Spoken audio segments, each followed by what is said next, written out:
été condamné à 24 mois de prison, 9 mois ferme, 5 ans de mise à l'épreuve. Le procureur, puisqu'il s'agit d'un procureur, aujourd'hui agit seul, puisqu'il n'y a plus de plaignants. Les plaintes ont été retirées et à la fois par Goodyear et à la fois par les deux cadres qui ont été, entre guillemets, soi-disant séquestrés. Dans 99% des cas, les plaintes sont classées sans suite. Et là, le procureur, on voudrait nous laisser croire qu'un petit procureur d'Amiens seul décide de condamner dans ses réquisitoires à 24 mois de prison des syndicalistes et à une sanction totalement délirante, mais qui déclenche bien chez nous cette pensée qui est de dire « ils n'auront pas de limite, ils nous ont déclaré une guerre, il y a un état d'urgence, oui, mais un état d'urgence à réagir ». Parce que la réalité, c'est que derrière nos condamnations, derrière les poursuites des camarades d'Air France, derrière la criminalisation de l'action syndicale d'une camarade de chez TEFA, l'inspectrice du travail, qui ne demande juste que l'application des textes de loi. Il y a combien de patrons qui chaque jour violent le code du travail, qui chaque jour pénalement sont responsables de la mort de salariés. Et ces gens-là, totale impunité.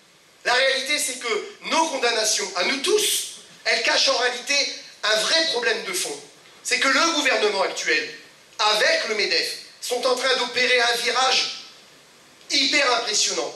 J'ai eu à faire, dans une de mes interventions, un dénommé Macron, qui m'a dit « Monsieur Ouamin, sur quelle planète vivez-vous? Il faut accepter les licenciements massifs, parce que dans un pays où on interdit les licenciements, on ne peut pas créer d'emploi. » Et le mec, il me dit ça tranquillement. Sauf que tous ces gens-là, les Macron, les Valls, etc., ils n'obéissent qu'à une seule et unique personne. Le MEDEF, les multinationales du CAC 40, toutes les entreprises. Pas un patron aujourd'hui n'est inquiété par la justice, pas un seul.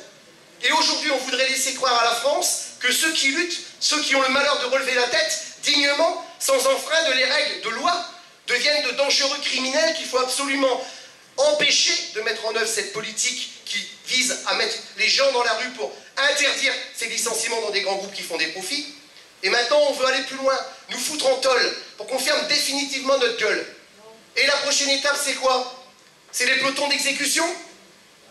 Parce que si on n'arrête pas cette bande de débiles qui pensent que seul le fric va pouvoir compter dans notre pays et qui va voir qu'on accepte l'inacceptable, on aura un jour ou l'autre plus que les yeux pour pleurer. Aujourd'hui, quand on parle à certains ministres du mouvement ouvrier, ils ont envie de vomir. Pour eux, ils ne savent même plus ce que ça veut dire. Eux seuls comptent les CAC 40, les entreprises qui font des profits, les dividendes, les actionnaires. Mais ceux qui font la fortune de notre pays, c'est bien nous.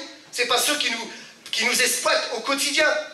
Alors qu'une entreprise gagne de l'argent, moi je suis tout à fait pour. Mais qu'une entreprise veuille en gagner plus en nous mettant dans la misère, ça c'est condamnable. Donc effectivement, il y a un état d'urgence à réagir. On est condamnés. Il n'y a pas 8 condamnés Goodyear, on est tous condamnés à se battre. Tous condamnés à réagir, tous condamnés à relever la tête. Que ceux qui pensent que parce qu'on va voter tous les 7 ans, on va changer la face du monde, se trompent lourdement.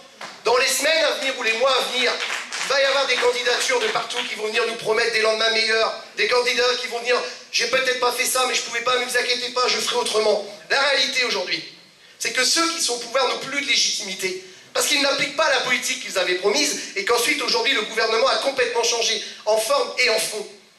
Que de tout temps, c'est la rue qui a décidé, c'est la rue qui a pris le pouvoir, c'est la rue qui a imposé. Parce que moi je dis très clairement, la seule structure en France qui est capable de mettre en fonction tous ceux qui en ont marre, c'est la CGT. Déjà ici on est nombreux, mais on sera encore bien plus nombreux, et ça j'en suis persuadé.